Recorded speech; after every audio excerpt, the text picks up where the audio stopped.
শহীদ বেদিতে মাল্যদানের মাধ্যমে আন্তর্জাতিক মাতৃভাষা দিবসের উদযাপন হয়ে গেল আসানসোল পৌর নিগমে।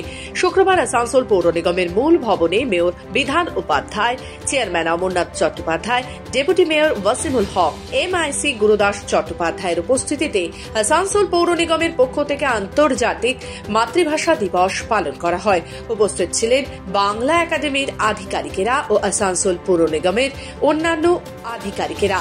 এদিন বক্তব্য রাখতে গিয়ে 21শে ফেব্রুয়ারি তথা আন্তর্জাতিক মাতৃভাষা দিবসের স্মৃতি রোমন্থন করেন আসানসোল পুর নিগমের চেয়ারম্যান অমরনাথ চট্টোপাধ্যায়। মেয়র বিধান উপাধ্যায় বলেন, আমরা যারা বাংলায় কথা বলি, বাংলা ভাষা নিয়ে চর্চা করি, তাদের প্রত্যেককেই আজকের দিনে অনেক অনেক অভিনন্দন।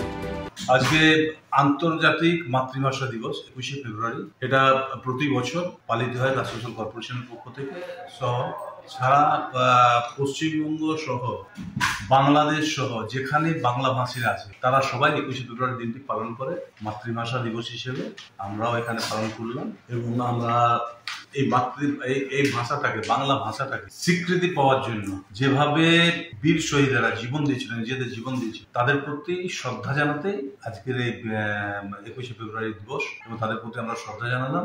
এবং বাংলা ভাষাটা আমরা যারাই কথা বলি বাংলা ভাষাতে, আমরা যারা বাংলা নিয়ে চর্চা করি, আমি সকলকে অভিনন্দন এবং শুভেচ্ছা জানাচ্ছি এবং আগামী দিনে নিশ্চিতভাবে আমরা যেভাবে সুন্দরভাবে রয়েছে আগামী দিনেও সুন্দরভাবে।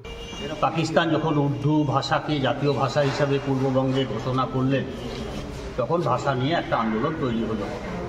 পরবর্তীকালে জাফর, জাব্বার, জামাল এই সমস্ত মানুষের নেতৃত্বে বাংলা ভাষাকে জাতীয় ভাষার মর্যাদা দেওয়ার জন্য যে লড়াই শুরু করেছিল, সেই লড়াইয়ে কিন্তু তাদের জয়লাভ হয়েছিল এবং সেই সময় অনেক ছাত্র সেই সময় মারা গিয়েছিলেন।